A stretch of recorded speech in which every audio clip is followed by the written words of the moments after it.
Live. I don't know how all that works, but this is RevMech Live, and we have an interview show, and it's a lot of fun. I am about, like, again, I just have to, like, chill, because I meet a lot of interesting people on this platform, and I have been blown away. Hello, Nashville. How you doing, Abyss? Oh, yeah, I know you would be here. So I've been blown away with who I get to meet. And I've met, like, a Pulitzer Prize winning, Emmy Award winning, Guggenheim Fellow, and it was neat and it was fun. But there is nobody that I've met that is more exciting to me than Dr. Deanna Hooper, who is a cosmologist.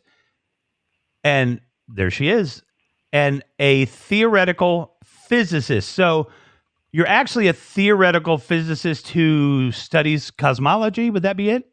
Yeah, that's it. So hello, everyone, and thanks, Rev, for having me here. And thanks for the introduction. You know, I'm really excited to be on your show, seeing the past guests you've had and the people you interview. I'm really happy to be here.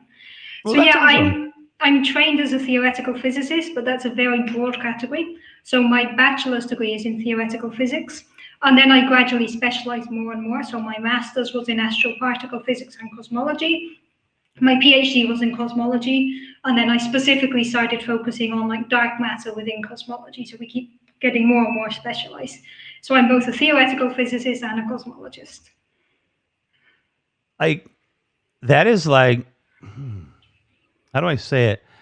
Like, without being too much of a fanboy, that's like, that's just like, woo, like, wow. Like, it's just, you know, I don't want to equate it to something, you know, akin to being excited, but like, it's exciting to hear somebody that knows all that and does all that. And I want to talk about that a little bit, because Dr. Hooper is on Sundays usually at 4:30 her time.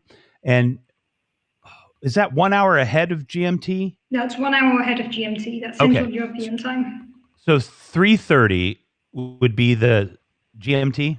Yeah, 3:30 GMT. Okay. 3:30 GMT. And 9:30 Chicago time. Awesome. 9:30 Chicago time, 10:30 Eastern, and that would make it 7:30 Pacific. So that's prime time in the States, and you got to watch your program. There are amazing physicists in the world, and I want to talk about that too. There are amazing physicists in the world, but not all of them can take concepts that even make themselves crazy because they're so complicated, I would imagine.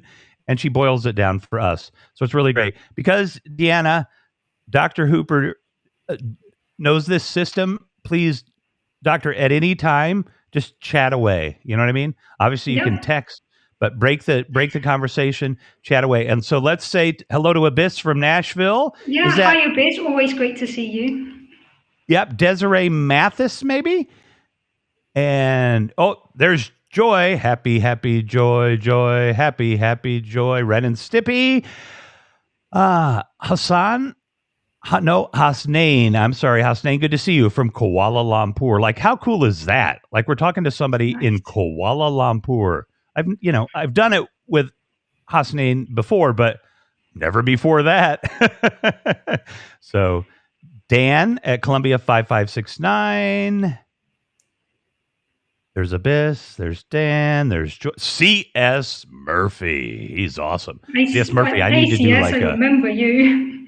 Yeah, I need to do like an intro for you. Ladies and gentlemen, around the world, C.S. Murphy. There you go, buddy. That's on tape. And you can have one too, Deanna. We just have to figure out what it is. But Let It Be's here. So Let It Be has a theme song when Let It Be comes into the room. And it's easy because it's Let It. Oh, man, I need a drink. Hang on a second. Allergies are getting me. No, I'm definitely not going to break into song, though. But I'll sing a song for you. You're welcome to sing. Just please don't expect me to do the same. No problem. I think I can sing.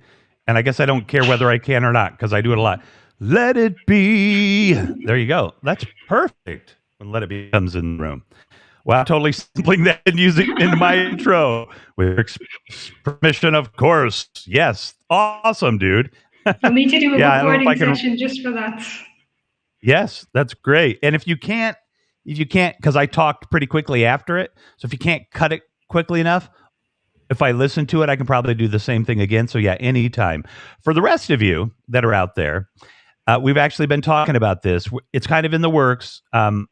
If you'd become like a $15 a month sponsor, or we're going to figure out a number, you're going to be able to get um, some swag. You'll get something. Do it for 3 months. You'll get something at least worth $15, like real $15, or maybe even a $15 gift card, or something. But you're also going to get to be able to use my voice if you want to. So do your answering machine, break up with your spouse, whatever you want me to do, and maybe read you a bedtime story. Keep it clean. Well, unless you want to do like $250 a month. And so we're going to have some fun with it. And that's great. C.S. Murphy. Yep, you've got my express written permission. But people aren't here to hear me.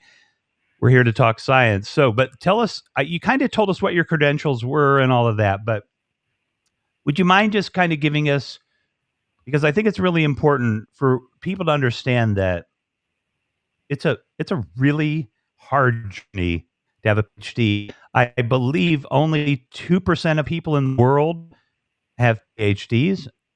And I would imagine, we tried to do the math the other day, but less than 1% of those people are people studying cosmology with a PhD, I would guess. So this is a very... Yeah, I think there's only like 5 to 10,000 cosmologists in the world. There's not so many of us. Right. There you go. I'm going to hold on before we start. I'm going to go away for a second, folks, because I noticed... Oh, wait, we just caught up. Okay. Oh, we're good. I think we caught up now. Did you go like this? Did you go like this? Did your face go real fast? Yeah, I think yours did as well. I think we're caught up now. Yeah. I love that. Like, wait, did we just slip into the future? So we'll talk about it in a second. So tell us a little bit about your journey. Tell us a little about your journey. My journey is actually quite fun because it includes lots of different countries. So I was born in the UK. When I was 5 years old, my family moved to Spain. So I did all of my usual high school, like primary education. High school was all in Spain, in Barcelona.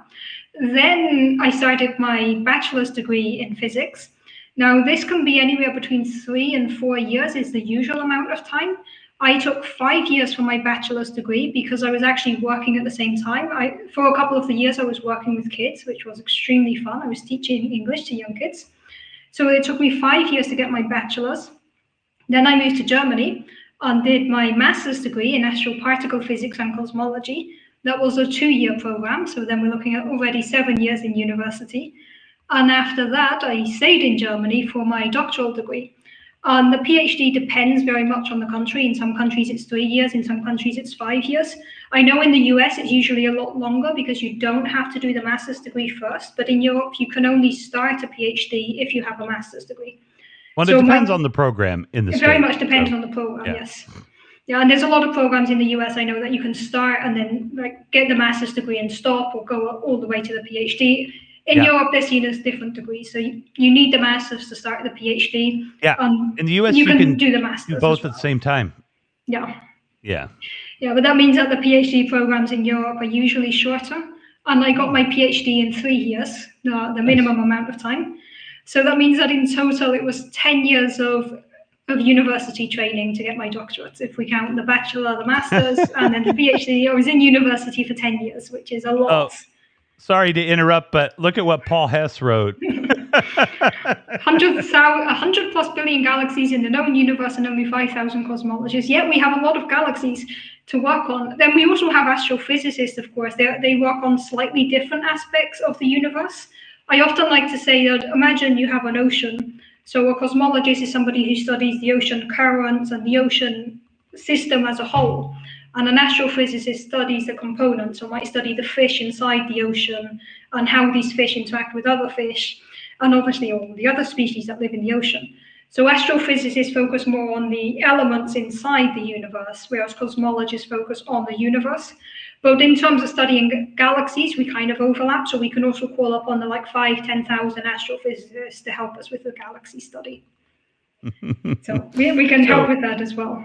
Oh, yeah, sorry. And your journey. Keep going. Yeah. So once I finished my PhD, which was in September 2019, it seems like a long time ago now, I moved to Belgium for my first postdoc. Now, postdocs are the position that you take when you want to become a professor, but you still kind of need some training. And it's in bridging the PhD and the professorship position.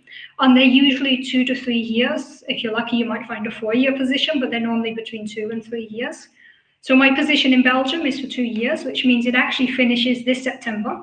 Then afterwards, in October, I start my new postdoctoral position in Helsinki University, moving to another country. So in September, I'll be moving to Helsinki. Because that's not enough countries, I'm currently, even though I'm working in Belgium, I'm currently hiding out in Germany because of the pandemic. I can work from home. So why work in Belgium when I can work in Germany with my partner? So I'm currently hiding out in Germany as well. Hey, Snow, good to see you, man. Very good to see you. Have you met Sid? I don't think I've met Sid. I was just trying to figure out what the green image is. It's him. It's him. That's nice. That's cool. No, I have not met Sid yet. Yeah. Sid is a great guy and like really smart. So now I'm feeling not so smart with Abyss and Sid and you. Abyss always asks me questions that catch me off guard. It's like super in detail, really advanced questions that I have to think a lot about. I always enjoy Abyss questions. Excellent. My 7-year-old seems to have a serious question. So hang on a second. We can get the 7-year-old on board as well and answer questions about the universe for 7-year-olds. It's always a fun challenge. Hey, Abyss, I've heard a rumor that you're going to start broadcasting as well, so I'd be very happy to see if you do start broadcasting, Abyss. What's that? I was just saying to Abyss that I've heard a rumor that he's going to start broadcasting soon, and I'm looking forward to see if that's true or not. Wow. Hey, Abyss, how can I support you in doing that? And actually, too, Deanna, however I can support you too, because I think I'm going to start rolling in, like when you need a bio break, a little commercial or something, so I can step out, or an informative thing. And I would love to roll in a little package with some of my friends on here, so people can watch them. So, yeah, Abyss, whatever you need, whatever you need, you got to be up here. You're so freaking smart. And then Sorry you can to put prove you to on the me. spot there, Abyss. Oh yeah, well that happens. Come into the room, anything can happen. And Abyss still needs to prove to me that they're not an AI communicating with me, because I know they Question of can't. how can anybody prove that? Yes, and I know they can't Google as fast as Abyss orders a question, because even if Abyss is Googling everything, I want to tell you this: you can't Google some of these questions that Abyss answers without being super smart and knowing how to ask the question on Google. So yeah, because that's the biggest thing. Like the executive director, my other half here, she's really good at just knowing what to Google. So I'm like, hey, how big is the sun relative to blankety blank, but like I don't know how to say it. And she's like, oh, okay, yeah, and she finds it. So she's quick. The Turing test. Yes, well, we will definitely talk about consciousness, even though that's a little bit off of Dr. Hooper's field. So did I interrupt you, or did you kind of finish your journey? No, I think that was concluding my journey where I am now, where I'm going into the future. Obviously, we could stretch it further into like the eventual death of the universe, but my journey currently is here, moving to Helsinki soon. Right. So let's start there. Heat death. Fun topic, always. Yeah. So tell us about heat death a little bit, and we'll chat about it. And then it's the possible other thing that could happen in the universe. And I'd be interested in Abyss's thought and your thought on this before we go into heat death. So for 13.82 or 84? 82, 13.82 billion years old. Okay, 13.82. So roughly 4 billion years before that, give or take, nothing in this particular solar system existed. It came into being, and I came into being in a really the biggest cosmic lottery ever, like just pure chance that I exist. And 14 billion years ago, I didn't exist. For 14 billion years, I didn't exist. And for 100 trillion years, I won't exist. And then the universe may end. But in the fullness of time, so if this is the beginning of time and this is the end of time, my presence in this universe doesn't even represent a particle small enough to represent my existence within that space. I am so irrelevant to Yeah, anything I in the mean, universe. we are irrelevant in terms of the history of the universe and in terms of our overall impact on the universe. But we are also able to like understand the universe. And one way I like looking at it is that we are the result of stardust. You know, is what Carl Sagan told us. We are all I love stardust, that. and this is true. We are all made up of atoms that came from a star. We can try to look around the universe and try to understand what's going on. We can look at a star and understand its components. So, in a way, humans are one way that the universe understands itself, right? Because we are made up of part of stars, and then we look at stars to understand them. So, we are insignificant on time of the universe. We are insignificant in the size of the universe, but we are still here. We still have this reality to enjoy and to try to understand our place in the universe. And I think that personally, I find it really calming to know how much we are all connected to the universe, despite just being this like insignificant speck of carbon. We are actually important with what we do with our lives, with how we affect other people, and with how we just try to understand the cosmos around us. The Hey, little pound cake, Bobby Bickers here. Bobby, we had a big day yesterday for Lucia, and uh, Dr. Hooper and I both, probably have somebody anxiously awaiting their victorious, earning of their prize with us. Dr. Hooper is going to give someone a half an hour talk on, cosmology, theoretical physics, and I'm going to do something with my voice. We'll figure it out. Bobby, if you want to come up and say hi for a minute, that would be awesome. But if you want to just sit out there and chill, that'd be awesome too. So, the heat death of the universe. Yeah, a fun way we're heading. So Mhm. we know that the universe is currently expanding. This expansion is accelerating. So the universe is constantly growing and growing, and it's growing at a faster rate than it was 100 years ago or a billion years ago. So the universe is expanding at an accelerated rate. This means that everything is getting pushed further and further apart from everything else. Now we have to have the caveat here that of course gravitational interactions are still pulling things together. We know that Andromeda, the closest galaxy to us, is going to crash into the Milky Way in a couple of billion years, a couple of hundred billions of years. This is okay because you have to imagine in the universe there's constantly the gravitational force pulling things inwards and the expansion of the universe pushing things outwards. So, on small scales, the gravitational force wins. This is how we stay in orbit around the sun, this is how our galaxy stays together. But on large scales, the universe is expanding. So the question is, what happens if this expansion carries on, if the universe keeps pushing everything else apart?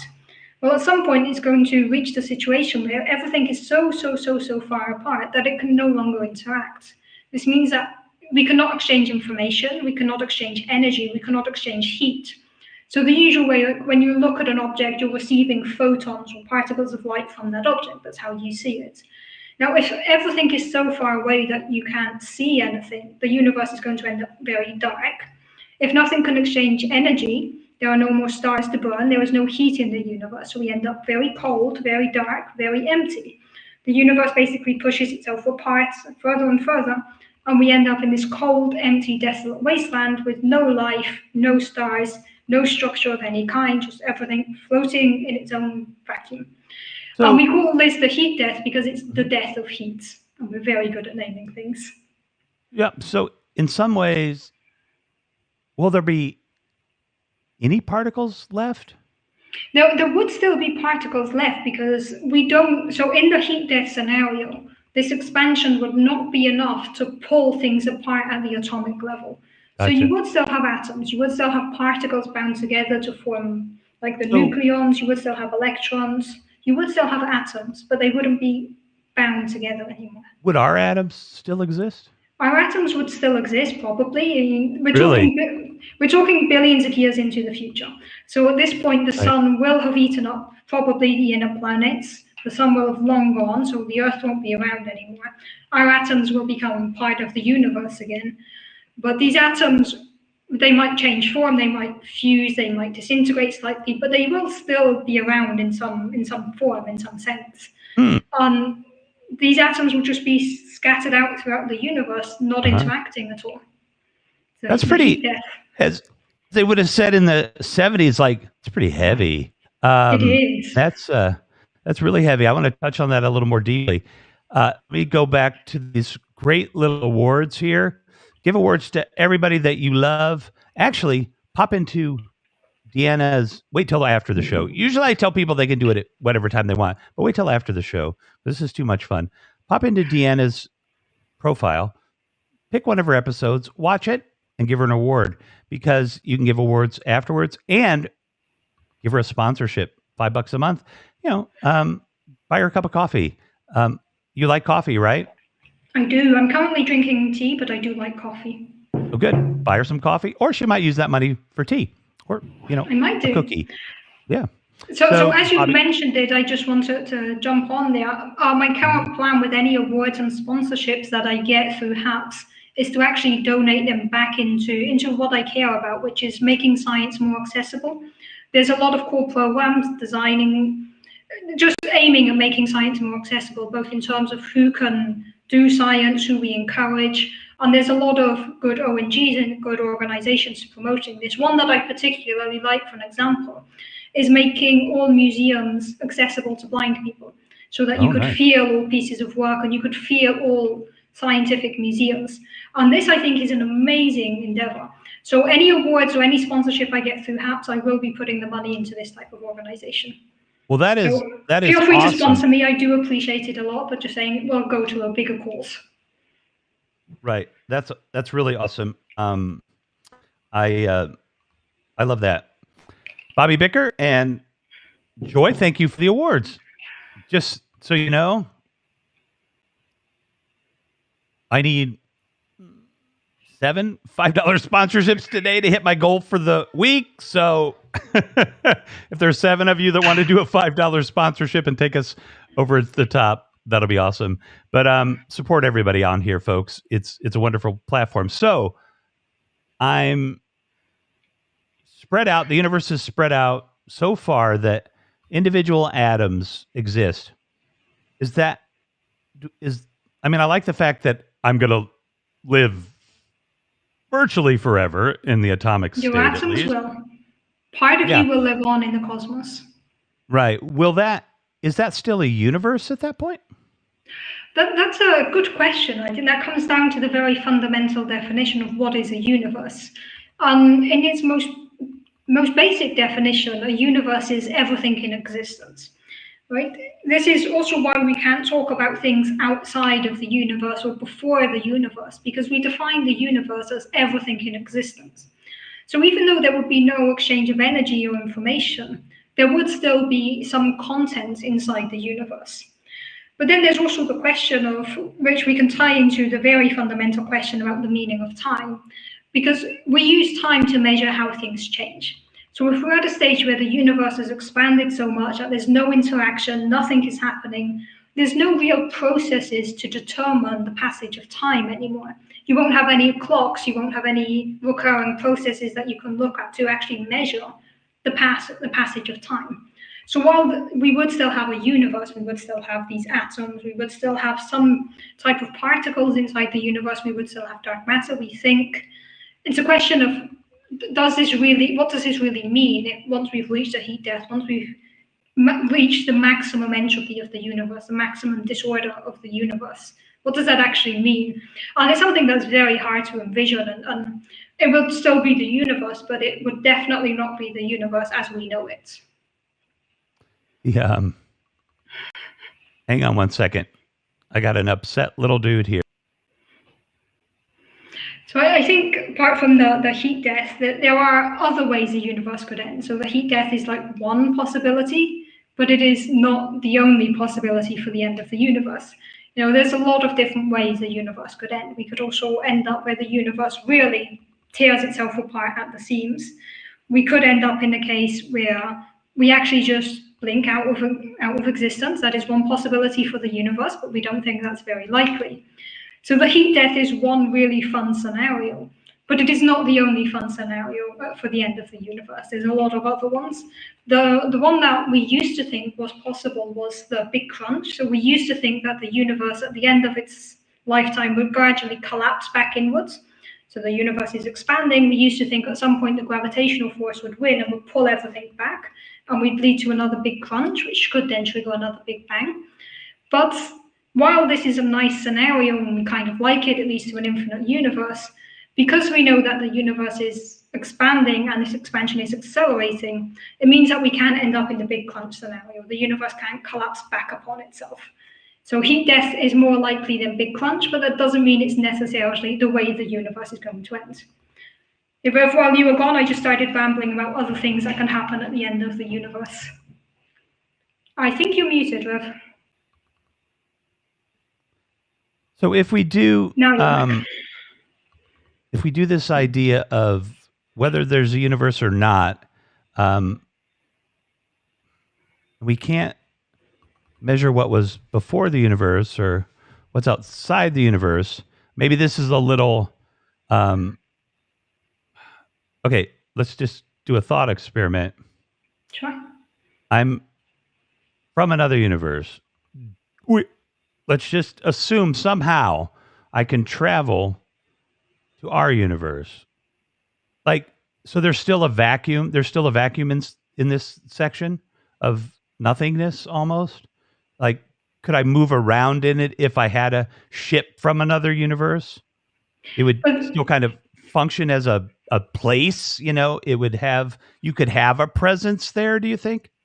So this is a very good question. And in general, we use this definition that the universe is everything in existence. As soon as you start talking about another universe, you're assuming there's something outside of our universe. At which point you then need to put boundaries on the universe and define an edge of the universe. But a boundary always separates one thing from another thing. So what is the boundary of the universe separating universe from non-universe? What does non-universe even mean? Mm-hmm. Right. So it's very difficult to think about what could happen in another universe, because by definition, we are in this universe. Then, of course, there are some ideas that throw out the concept of the multiverse, where you could have multiple possible universes, multiple different connections. Mm-hmm. If these multiverses exist in any form, they can never interact with us, because if there was any way that we could interact with another multiverse, then by definition, that would also be part of our universe. Right? The universe is everything with which we can interact, with which we can exchange information. If we are able to exchange information with another multiverse, with another version of the universe, then the question is, why don't we consider that to be part of our universe? How do we distinguish these two? So it's really an interesting question of what do we mean when we talk about outside the universe or from another universe? How do we actually really define this concept? I just saw there was a really nice question by CS there. What space was there before the Big Bang occupied it, and what was that made of? This is also a question that we can get really philosophical on. But before the Big Bang is essentially asking what came before time, because time, space and time, all of this came to be with the Big Bang, right? I have to make the caveat here that our equations don't go that far back. So when we talk about the Big Bang, we're actually not talking about an explosion or a big massive Big Bang. There's actually nothing that banged. When we talk about the Big Bang, what we mean is this expansion of space-time. So all of our theories, all of our models, all of our best knowledge of the universe is we start with this tiny, tiny, tiny little thing, which had a lot of matter, a lot of pressure, a lot of temperature, very small, and they started to expand. This expansion is what we describe as the Big Bang. So we start all of our equations at this expansion.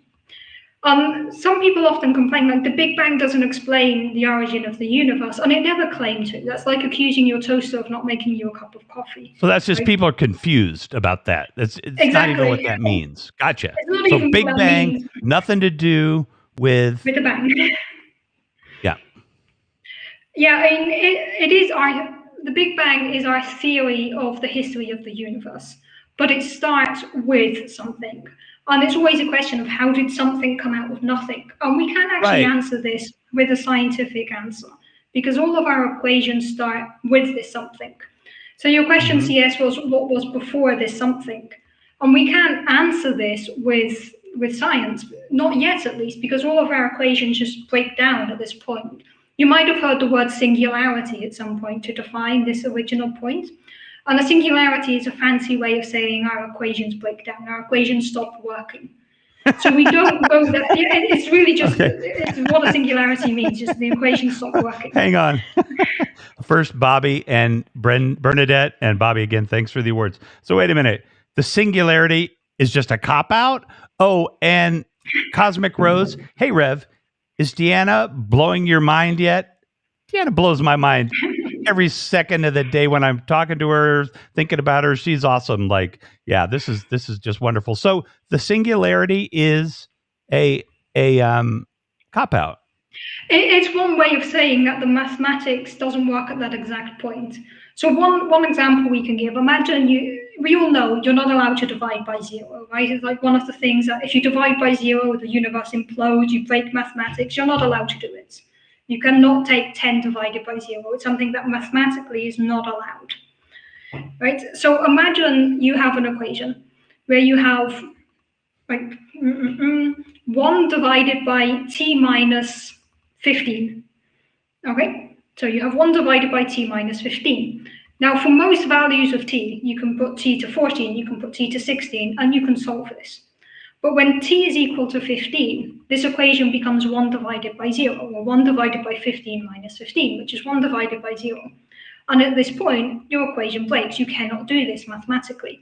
So we will call that a singularity in the equation, a point where you cannot actually use what you know to solve it. We find ways around it, we find ways to get close from one side, close from the other, and then we never actually look at 15 exactly, we look at 15.001. We find ways around it. But that exact point of 15 is what we call a singularity. The Big Bang, the initial point, does exactly this. It leads to 1 divided by 0 or something divided by 0. So we say, with our current equations, we cannot describe this point. So we just start right after this point and move forward with it. So CS's question was what came before this point, but we can't go that far back. Our equations start with the singularity, with this point, and move forward. We can use the Big Bang to explain everything that happened afterwards, but we cannot explain where this came from or what came before because we start all of our clocks at this point. This is where we can get like super philosophical with these questions. Philosophy and science is often intertwined, but I love once the our philosophy equations of break science, and down, yep, yeah, and once in our science, equations break down, then we turn to philosophy. what else can you do?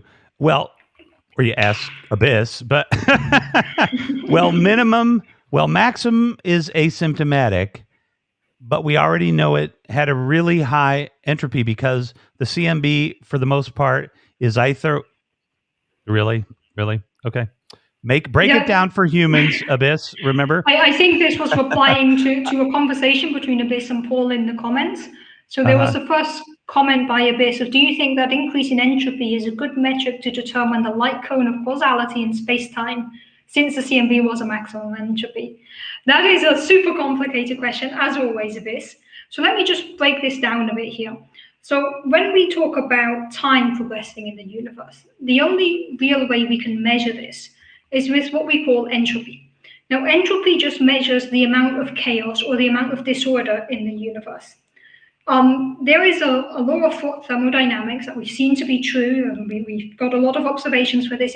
It's a law, it's something that happens, which is if you have an isolated system, entropy will always increase, which which is a fun thing to know because you're basically saying the universe always prefers disorder to order. This is actually why you've probably all experienced the thing. If you take off your headphones, you put them down, you pick them up again, and they're tangled up in a knot. And it's a question of why are my headphones always tangled up? Or your headphones, your cables, whatever. The answer here is because there are thousands of different ways that they can tangle themselves up, but there is only one combination where they are not tangled. So this means that being tangled up is much more likely. This is what entropy measures. It's the degree of disorder in the universe. The universe is happier when things are messed up just because it's statistically more likely. So the universe always tends to maximum entropy. And this is what I was saying before about this heat death. Once everything has pushed itself outwards, once entropy has reached its maximum or its almost maximum, then how do we measure the passage of time? And then Abyss's question is, can we really use this to determine causality in space-time? That's a whole other layer to the question of how we define space and time and entropy and how it's all related. Well, are space and time really, for those out there that this is, some new concepts or whatever, are space and time, hold on a second, hold on to that question. Everybody, if I forget, make sure we go back to that question, because I want to slide back a little bit here. So you said, I love, and I've heard that before, but I love the cord example, because it's just beautiful. Like, there's only one way to not be tangled, and there are an unlimited amount of ways, probably almost, to be tangled. Exactly. And one of the ways, if you want to untangle your phone cord, I do have something here. So, this may not work, but it will work, like will work sometimes, because I'm going to try to, I can't even intentionally entangle this thing. Like, what's up with that? So hold on a second. I'll try to tangle it up a little, and then just shake it. Okay. And then, okay, I can say I can push this through here. But the first thing you want to do with your phone, your iPod buds or whatever, is just find a point and just kind of let it fall, because it's going to loosen itself up, and you'll be able to see where. And sometimes it'll just loosen itself all the way down if you grabbed it right, but it's going to loosen itself up, and you'll be able to do it instead of going like, and it just makes it worse. Yeah, so, you always pull on the wrong cord. Exactly. The fun thing about knowing that the universe likes disorder is, once I've learned this, it gave me a good excuse when my parents were like, why is your room so messy? It's like, well, the universe just likes my room being messy. It's not my fault. Blame the universe, There are thousands of ways my room could be messy. It just happens to be messy. But only one way it could be clean. And exactly. Mom, you know the way, so go ahead and do it. It was always a very good excuse. Like, sorry, universe, don't blame science. me. No? It's just science, Mom. Science. So this idea of the universe, what we're calling the universe, is tangled up, right? So it tends to this chaos. Yes, it likes this chaos. Do you think that chaos is innate in everything? Like, am I tangled up? Is there, does that like affect who I am even and what I think about?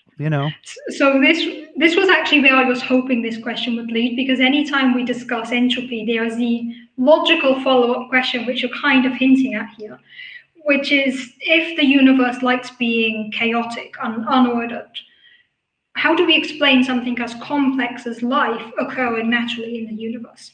Because humans are very complex. Any species is extremely complex. And here is where I really have to emphasize something that I mentioned before, that in an isolated system, we will go towards chaos.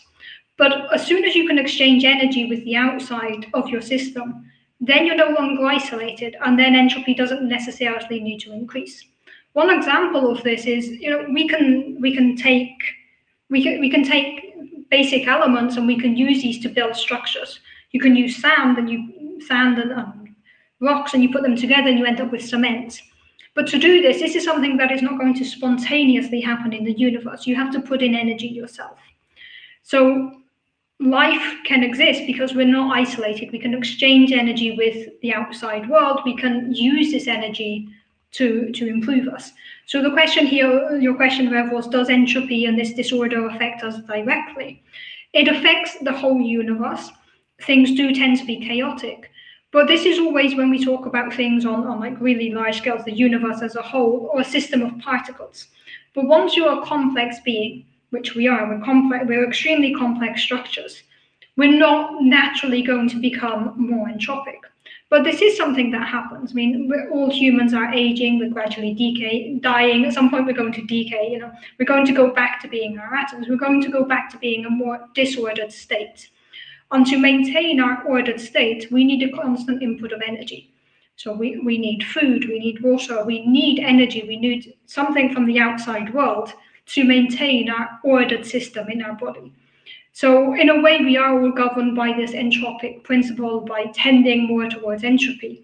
But we can defy entropy temporarily by using energy, by using external sources to maintain our complex beings and any Well, complex structure. that's interesting because, again, I now don't remember what that question was. So keep remembering because I'm not going to go back there yet. But so, like Dan Dennett or Susan Blackwell, these are philosophers that speak about um, basically, like, is it a deterministic universe? Is there absolutely no choice? We have no choice in anything we do. It was always going to occur. And so if you rob a bank, why would you go to jail? You couldn't stop yourself from robbing the bank, even if you wanted to, because it was going to happen. And it's a very interesting place to think about law in a deterministic universe. But one of the things that I was talking about this with my colleague uh, at the nonprofit and my friend, and we were talking about this. She's a psychologist, but like, if in a deterministic universe and there's no free will, even somebody like Dan Dennett or somebody will say, well, there's maybe kind of a situational free will. Like if I throw this pencil at you, you could actually avoid it, but that's about it. And to me, it's always kind of this little bit of a cop out. It either is or it isn't. But when you talk about philosophy and everything you were just talking about, it really it kind of goes together, right? I mean, these different concepts of reality and existence. I mean, I've gone off on a tangent, but it really is it's really wild. And is wait, we have some good questions here. Oh, and Paul Hess says at RevMac Live, thanks for doing this. I have to run, but looking forward to checking out your other broadcasts. So yeah, thanks, Paul, if you're already gone. Yeah, But thanks, thank Paul, for you. dropping by. And please, if you're watching this on replay or watching this live, Dr. Hooper is on live on Sundays at, Normally. yes, right, 9 p.m. She was on yesterday. I don't know what day it is. 9 p.m. Sundays, Central Time, 10 p.m. Eastern, 7 p.m. No, that's AM. That's Pacific. in the morning. Oh, a.m. Sorry, a.m. Also, it would be Yes. 4 o'clock in the morning for me. Yes, right. So she's on very early. Thank you. Yeah, so definitely check her out on replay if you can. And if you want to stay up or get up early, it's worth it. Like it really is. So we've got, slide back to our smart people here. Thank you, Yeah, there were Gemma. a lot of comments that went by that I didn't even read quickly. I was too busy Yeah. talking about the universe and missed some comments. Yeah, so let's slide back. All right, so there's that one. It's really nice that on Haps you can Thanks. just always go back and read everything. And yeah, and you can go back and comment later too. Oh, I love this from C.S. Murphy. My head is officially starting to hurt. Yeah. Deanna and I were talking about this in our pre-interview the other day. I love when I get to the point, and in physics, it's pretty quick, but I love when I get to the point where I can no longer think beyond that idea, that it's just a brick wall. Like I'm like, what? So what is that like? Does that happen to you? Oh, absolutely. This is something that I also think is really important to discuss because a lot of people have the idea like scientists are these crazy geniuses in their own world. They're working on stuff that nobody else can conceive of. This is just not true. Scientists are humans. We make mistakes. We do stupid things. We get stuck. We throw coffee over our desk. We are humans with a lot of flaws. We're just trying to push our understanding of the universe or of whichever field we're working in. And it does happen often that you hit this wall, that you hit this block, and you're like, whoa, I don't know how to go forward. I don't know how to understand this concept. And that is where we really have to dig in and go into the literature and talk to our colleagues and really work out some problems, work out the details. And when you break that, when you go past that point of not understanding to the point of discovery, That is a great feeling, and that is why we do science. One of the main reasons we do science is for those moments of discovery.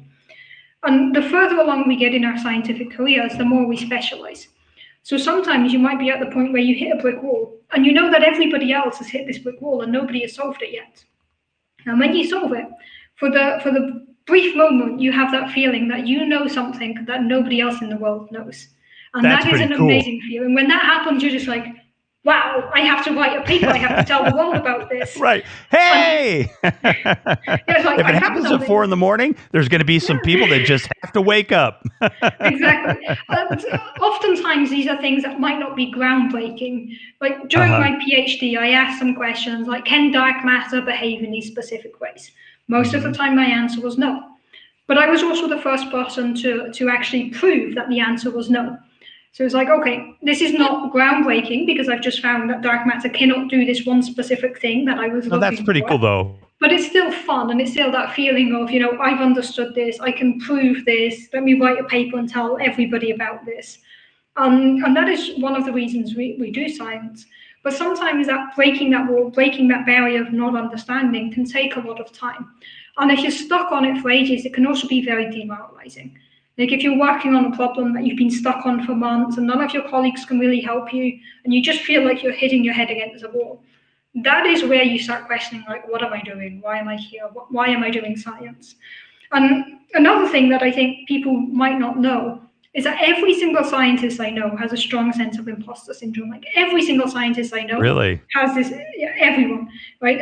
We all have this idea, like maybe I'm not sciencey enough. There are all these amazing scientists around me. What am I doing here? And when you're Right. at that stage of not having the answer and bashing your head against the wall, that's when it really kicks in. And the only way to really beat that is to remind yourself that everybody's hitting their heads on different walls and everybody's just trying Right. to There's a push lot their of knowledge. bloodstains in the lab. Exactly. Very much Oh, so. that's Dr. Grover over there.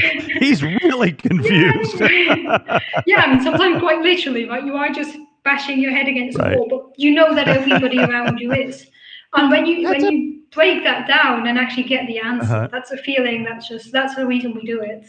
Dr. Hooper, as I think this budding new friendship we have, as your friend, that noggin's, it's pretty important. Don't smack it around, please. I actually used to do that as a kid. I wanted to get out of my bed and I would bash my head to try to get out. But yeah, Well, I'm you glad don't we really want didn't. to hit your head too much, Yes, It's I'm glad we definitely didn't not do any recommended. damage. Let's say hi. really feel the need to bash your head, just grab a pillow. Yeah, there you go. Let's say hi to Gemma and Kim Ryder. Kim Ryder, great to see you. I know Kim Ryder has some ideas around journalism for herself. So, there's lots of great journalists on this platform. Reach out to them. They would love to talk to you about it. And so, yeah, was our question, folks in the I audience? think there was Remember? a good question by C.S. Murphy just now about chaos and Oh, good. entropy. If chaos, let me just present it on screen actually, because it's always easier. Then everyone knows what I'm reading. If chaos is defined as such, is that not just some form that is more complex than something we can gauge a little more simply. So a more simple way of defining chaos, I think that's what you were aiming for there.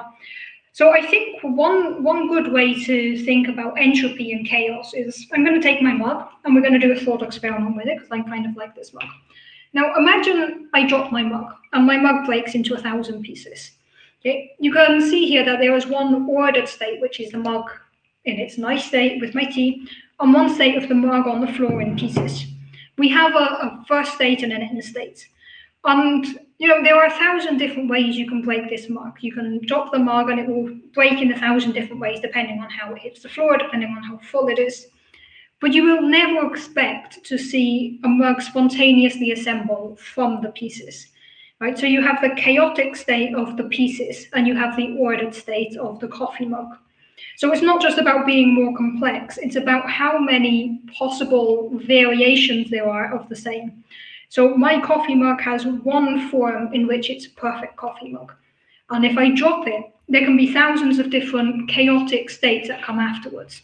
So chaos really is this breaking. If you want the super technical term, we say it gives it more degrees of freedom.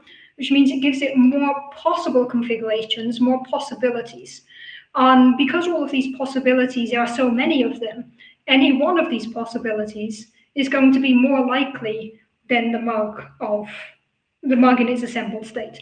So when we talk about entropy and chaos, it's really about more freedom to break the structure, more freedom to be different to the place it's confined into. That I'm not is sure if that clears it up a bit. That's just a different way of thinking about well. chaos and entropy. Once C.S. Murphy reboots his brain, he can let us know if that answered. I want to ask, who are my mods in here? Just give me a little, say hi for me, would you please? I want to see who's in here, who's a mod. Um, wow, yeah, noodle presently being baked. So we drifted all over the place. I think we have about a half hour left, right? Sure. Roughly for you? Yeah, half hour. Yeah, about that. Half hour. So if anybody up here wants to come say hi to the doctor and ask a question if you want, please jump up. I'm like seriously encouraging you to jump up, because that is one of the great benefits of HAPS is, you get to meet really cool people and hang out with them together, and it's amazing. I mean, can you think of any other situation where, I guess I could have been in Cologne and walking out of fast food restaurant, and she was headed in one direction, and I like bumped into her and like knocked her down, and I'm like, broke her computer or something. And so I had to know a little more about her than just the fact that I bumped into her.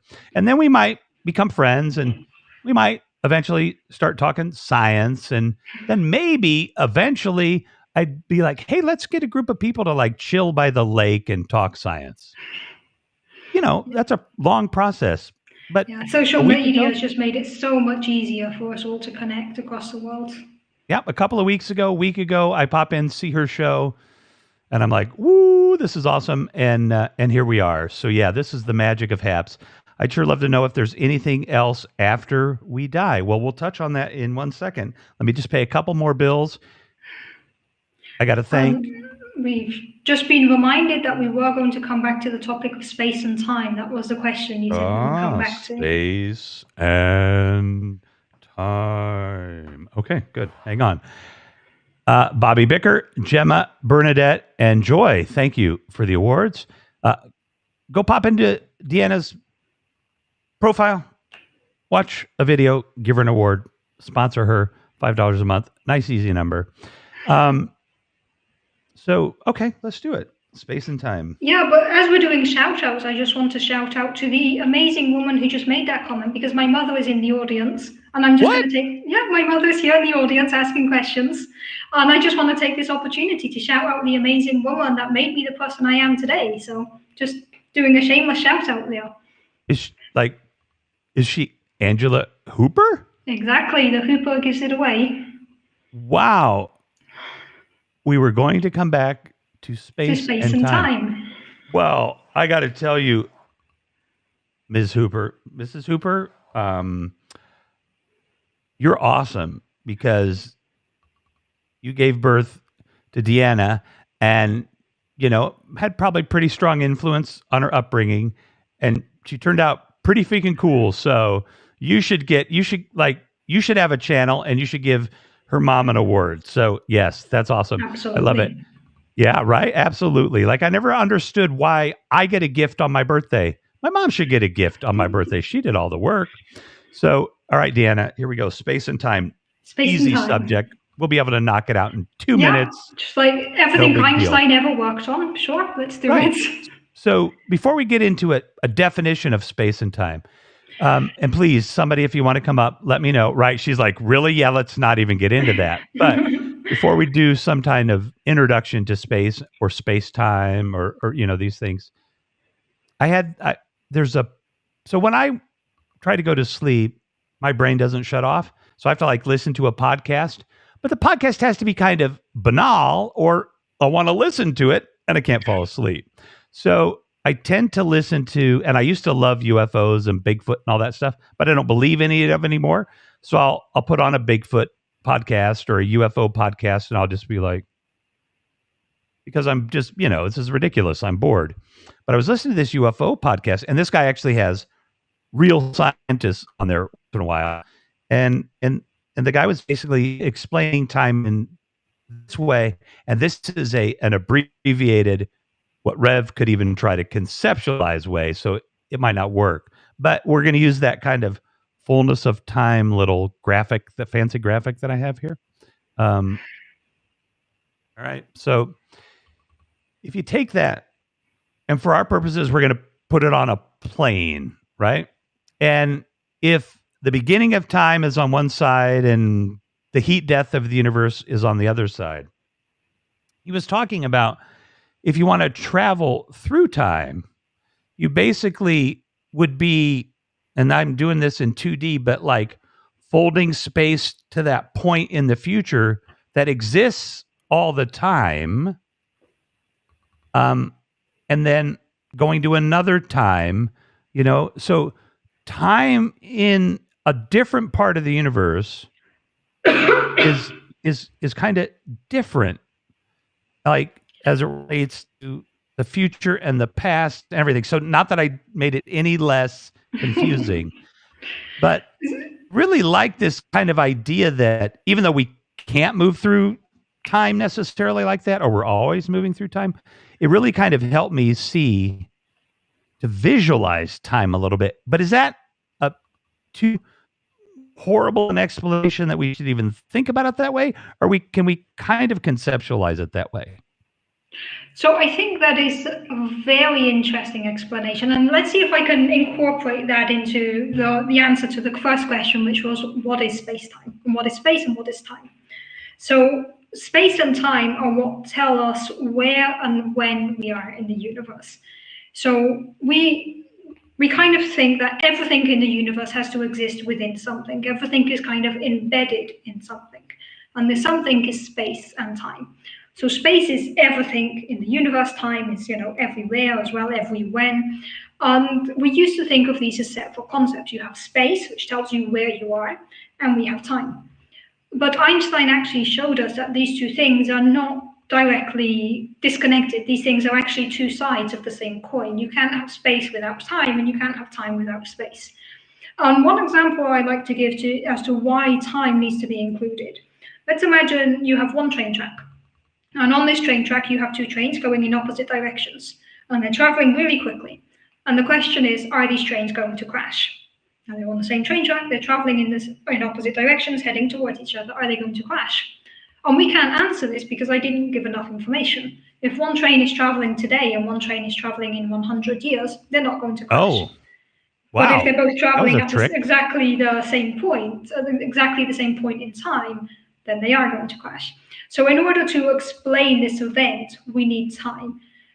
This can be true for any event in the universe. If I want to define something, if I want to tell you where something is on a map, I give you two coordinates. But that's a two-dimensional space. If we want to give the location of anything in the universe, we need 3 dimensions. We need 3 coordinates, 3 numbers. But if I tell you the location of the sun, that doesn't necessarily guarantee that if you go there, you'll find the sun. Because if you went there 7 billion years ago, there wouldn't be the sun. If you go there 20 billion years into the future, you won't find the sun. So in order to really define anything in the universe, you need space and you need time. So these things are intrinsically connected. But then when we think about it more, it becomes a lot more complicated than that. This is just the idea why we need to consider them together. But now we're accustomed to the idea that we can move freely in space. If I want to catch a train and go somewhere else on Earth, I can. I can move around in space however much I want. Of course, limited by speed of travel, the amount of things I can actually go to. But we are free to move around in space. But we are not free to move around in time. We are bound to travel at a rate of 1 second per second in time. I just got to say, that's a bummer. Okay. It is. Like, because in all the movies and everything, you can do it. So that's a bummer. But anyways, sorry, keep going. Yeah, it really is. But then we can come back to the explanation that you were saying from this podcast. It's a question of, we know that even if I'm here, every point in time So every point in the universe kind of exists. I know that even though I'm here, Barcelona still exists, right? I can travel to that space. The moon is there. I could hypothetically travel to the moon. But what about time? Because currently I am limited to the present. Does that mean that the past no longer exists? Does that mean that the future doesn't yet exist? Or does every point in time exist all the time? All the Does it time. exist continuously? And this is exactly what you were saying before, as time Yeah. is already there. It's just a question of whether we can travel to it or not. This is a very interesting perspective, but it also doesn't really help us understand space-time. It's something that is useful to consider. Does time exist? But then we have to bring it back to entropy. And entropy is this tendency to chaos, because entropy gives us this clearly defined direction of time. Things are heading towards chaos, things are becoming more entropic. And this defines a first state and a final state. And this is what limits us to travel at the same time as time is progressing. We time travel at a rate of 1 second per second. Every second we progress 1 second into the future. Now, the idea of seconds and minutes and hours, this is completely man made. But the passage of time is something we can measure. We can use entropy to measure the passage of time. And we can also use the clocks that exist within the universe. The most basic clock, the first one we have, is the Earth moving around the sun. This is Okay. something. Sorry, go ahead. No. And because I know you can hold your thought, that's why I'm trying to interrupt because these ideas come into my head. So, like, could we measure time? Okay. So there's like, there's, you got values to tens and, you know what I mean? 12s, all these different things. But, like, could you, okay, you grew up on a planet, near in the Alpha Centauri, quadrant of the galaxy, and a lot like Earth. But your planet revolves around the sun in 250 days. Well, we would call them days, but now everything's based on that movement around the sun, right? Can we measure time kind of like differently in like than Oh, we do now? we absolutely would. And this is also something we know from general relativity that everybody will measure time slightly differently depending on their movements. So the way we quantify time is subjective. But the passage of time, if we get this alien species coming from whichever star you mentioned, Hmm. I'm going to use the same example as before. I have a coffee mug and I have a broken mug on the floor. The species will also know which event came before, which event came first, because I'm assuming they're intelligent enough to travel to us, so they know entropy. Right. This is something that does not depend on our interpretation. This is how change occurs in the universe. We tend towards this chaotic state. So even if they have a different definition, they might not break it down into seconds, into minutes. They might have a different definition of days if they even use days. They would have a different way of quantifying time, but they would still have a direction of time, an event A leading to an event B. The easiest way to measure this is with entropy, is with this arrow of time that we have. And this is what prevents us from traveling to arbitrary time spots, because any time in the future, while it might already exist, is inaccessible because we haven't yet gone through the entropic process of reaching there. In the same way, Oh we have to go wow. back in time because we Oh cannot reverse entropy. wow. Noodle baked and informed. So entropy. Oh, that's interesting. So if I can't travel, one of the things at least, or the thing that restricts me, is the entropy. That seems like a pretty big hurdle to get It on. does. Yeah, yeah. Um, Now, I've sometimes heard that even though we're talking about it not being possible, that it's less not possible maybe to go to the future or the past relative to each other. Like if we pretend that it can be done, it would be easier to go back in time or forwards in time. Is that correct in any way? Does that sound Well, correct? going back in time means violating the second law of thermodynamics, right? So usually when we think about this, I'll come back to the example in your podcast, there's this idea of we bend space-time. So we Mhm. basically take 2 points of space and time that cannot be connected, and we somehow connect them. And if you can do this, which currently we can't with our laws of physics or what we know, but let's say we're wrong and we figure out a way to do this, there's no reason why going the future in the past would be easier, because once you can deform the arrow of time, once you can bend space-time to your will, it doesn't matter which direction you go. So at that point, you're kind of free to go in either direction. I think one thing Oh, I do wow. like commenting here, because of course I've kind of left it as a bummer, like time travel not going to happen, but time travel we can sort of do in our minds, right? Anytime you remember something, you're thinking of the past, you're reliving the past, you're bringing those moments back, even though they already occurred, they're in the past. You have records of them, you can remember them. And it's not just with things like that. When we look at the sun, we are not seeing how the sun looks exactly this minute. We are seeing how the sun looks 8.5 minutes ago, because it takes 8.5 minutes for the light to reach us from the sun. So anytime we look out in the universe, we are looking into the past. And the further we look out in the universe, the further back in time we're looking. So even though us ourselves, we cannot, to our knowledge, we cannot put ourselves 13 billion years ago, we can see the CMB, which shows us what the universe looked like 13 billion years ago, this background light that we can see in any direction. So we can see into the past. And the question is, can we see into the future in the same way? And that becomes a lot harder, because at this point we really need to find events that are ahead of us in our timeline. In that case, they're sending their signals to kind of a different direction to where we would receive them. So, in terms of traveling in time, it's not really something we know how to do with our current laws of physics. But we can look back in time by looking into the universe, by looking at our own memories. And we're Sure. also very good at predicting what's going to happen next. Like I was talking before about the heat death of the universe. This is, in a way, envisioning the future. Right? It is a way where we are traveling to the end of the universe and imagining this scenario. So even though we're limited to this rate of 1 second per second, our minds at least can travel back and make sense of the past and the future in some way. And I think that's always a very nice thing. So when people ask me, is time travel possible? It's like, to the past, you can absolutely see the past. Right. Can you That's travel to it is a beautiful. different question. If Kim is still here, I want to get to your question. But that, wow. First of all, we need to do this again sometime. I think everybody out there would Absolutely. agree.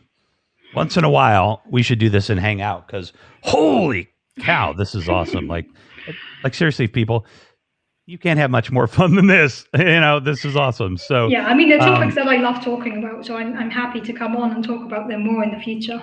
yeah, it would absolutely be chaos if I dropped my coffee.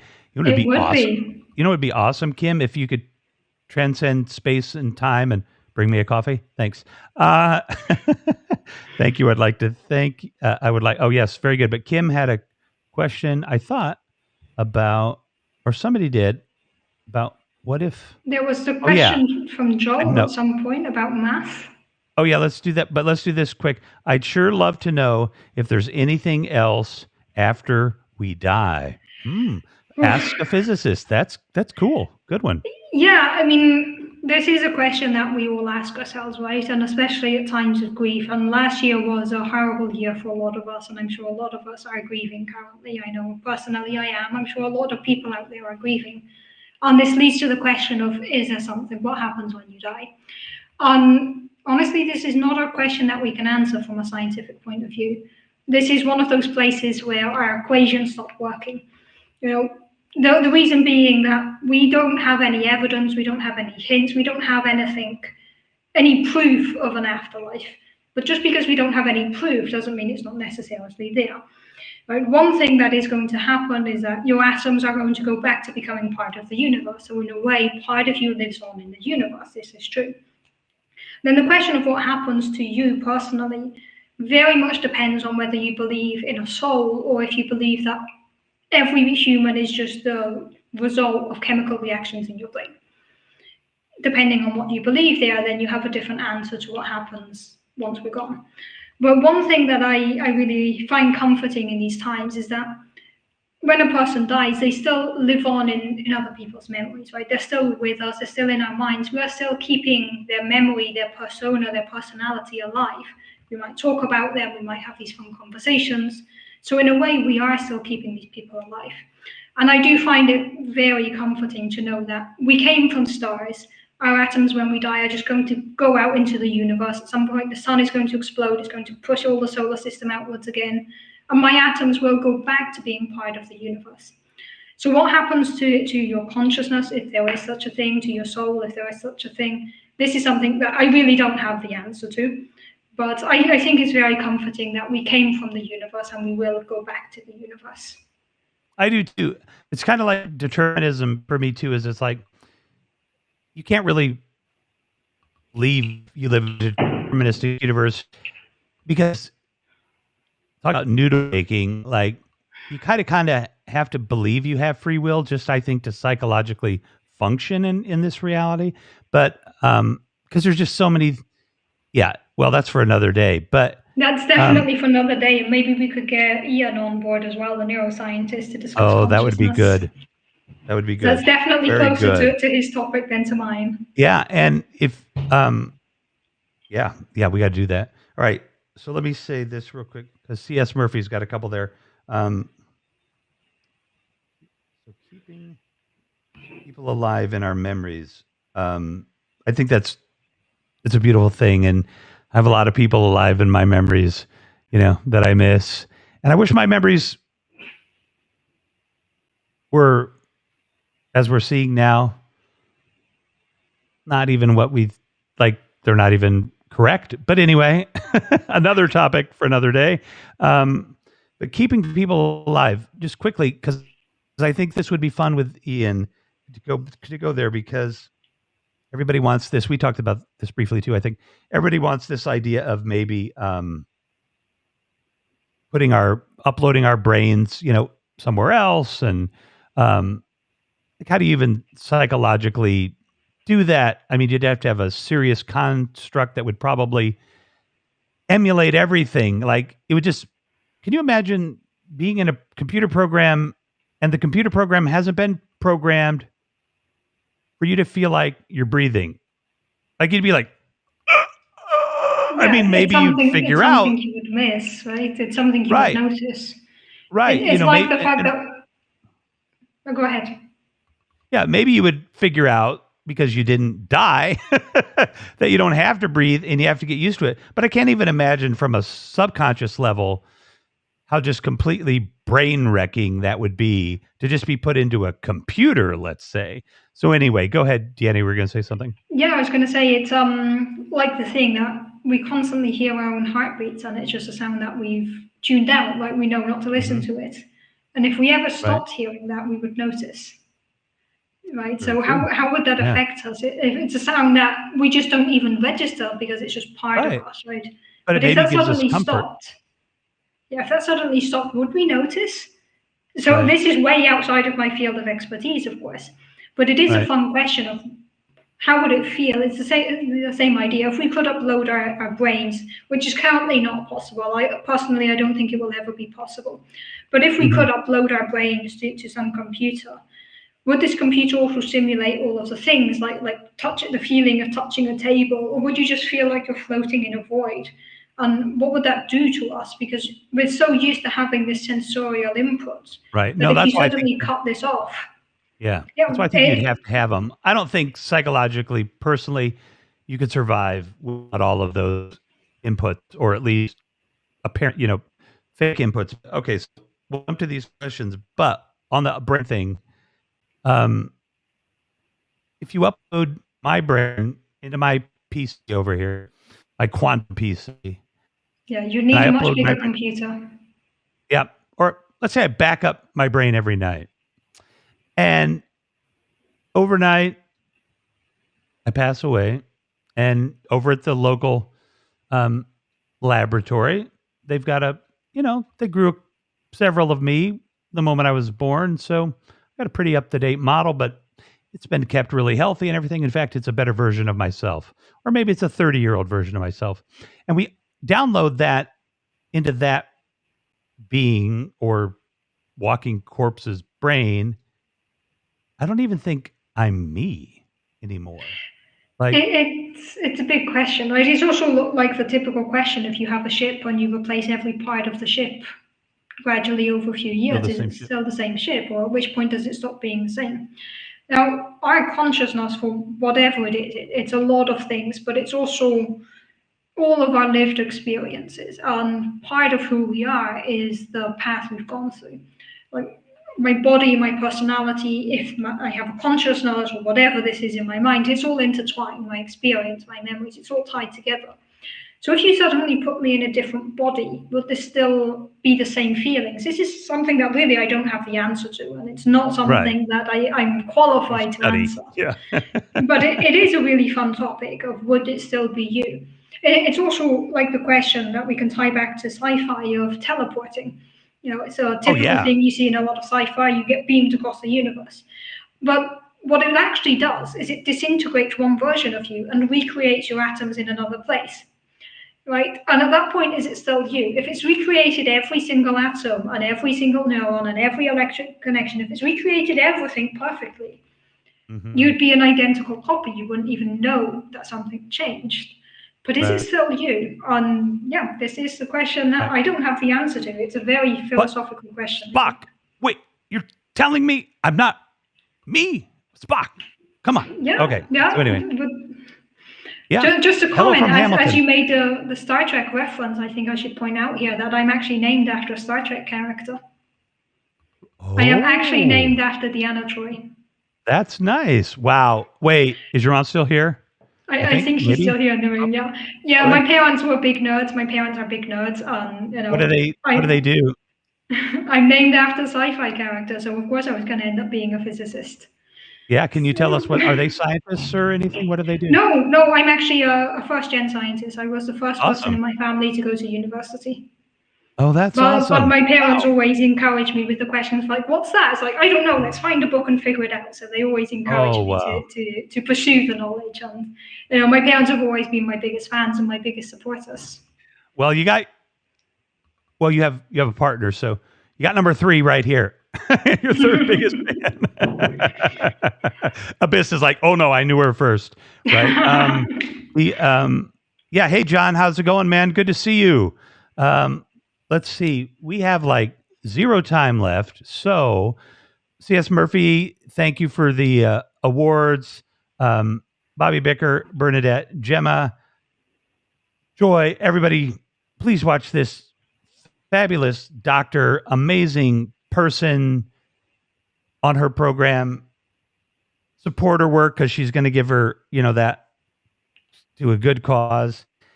And I can't thank you enough. I can't thank this platform enough. I can't thank Mark, David, and Drew enough, and Peter, and Paulo, and Brett, and Lucia, and there's a guy I saw the other day. I think Steve, like maybe he's like head of the tech stuff. I think maybe he came into my room. Maybe you guys know who that is. But if you're not Steve, I'm thanking whoever you are for this. And yeah, like we're definitely going to talk again. And I just Absolutely. I mean, want. there's still some unanswered questions here, so we have to do Oh, this do you want to take a few again. minutes? No, Yeah. Okay. it's definitely time to head off for me, but we have like five or Okay. six unanswered questions, so we have to do this again. Oh, good. Perfect. And we can refer back. That's awesome. Well, thank you. Really, Doctor. This has been amazing. I can't believe the time flew that fast. It did go And by quickly. it did go by quickly. And if there are any young girls or young boys watching, this person right here, it's a scientist. Doesn't matter whether she's a woman or a man or whatever she might identify as. She's I don't want to swear. She's a scientist, and she's really good at her job. And anybody can be a scientist. And Absolutely. we talked about this a little bit before the show, but I've sometimes referred to her as Deanna, which I love, and I love the story about it. But I also refer to her sometimes as Dr. Hooper because she earned it. And I appreciate you a lot, Doctor, and thank you for everything. Yeah, thanks a lot for being here. And let me just on that comment mention that tomorrow is International Women's Day. HAPS has put together a marathon broadcast, which is scheduled for 9 hours, where they will be featuring women from many different walks of life. I will be on there for half an hour at 6:30 European time, so that's 12:30 Eastern Standard Time, and I will be discussing. We'll see how it goes, but I plan on discussing women in science and what it's like being a woman in science. So if you want to know more about that, do join us tomorrow. Awesome. Well, if I don't see it live, I definitely want to watch it. Thanks again, Deanna. Yeah, thanks for having me. Yeah, anything you need, anything we can do to promote your show, just ask. Sure, thanks a lot. All right, thank you. All right, everybody. We are just so incredibly lucky to have this here today. I want to take the time to go through here, and I want to thank Abyss, C.S. Murphy's, Mind Blown. John, thanks for coming in. Great to see you. We have Dina, Cool, C.S. Murphy, of course, Eleanor for all the hard work she's done for us, and Izzy, Gemma, Joel, Brenda. Oh, Brenda, I don't know if we have any other moderators in here, but thank you for all your hard work, Brenda. And if any other mods are in here, let me know who you are. Kim Ryder, Paul Hess. There's Brenda. Let's go back a little more. If I missed you, I apologize. Scrolling through here, I try to get as much as I can. I wish we could get a running list. Hey, Bobby Bicker, if anybody from Habs is listening, I really want to be able to have like an ordered list of who's in the room at any time so I can thank them. But yeah, thank you very much. I appreciate all of you. This has just been one of the most fun Sundays I've had in a long time. Thanks for joining us. I'm on tomorrow night, 9 p.m. Central, 10 p.m. Eastern, 7 p.m. Pacific. I might have a guest. I'll have to look it up, but I'll post it. Peace be with you, and namaste.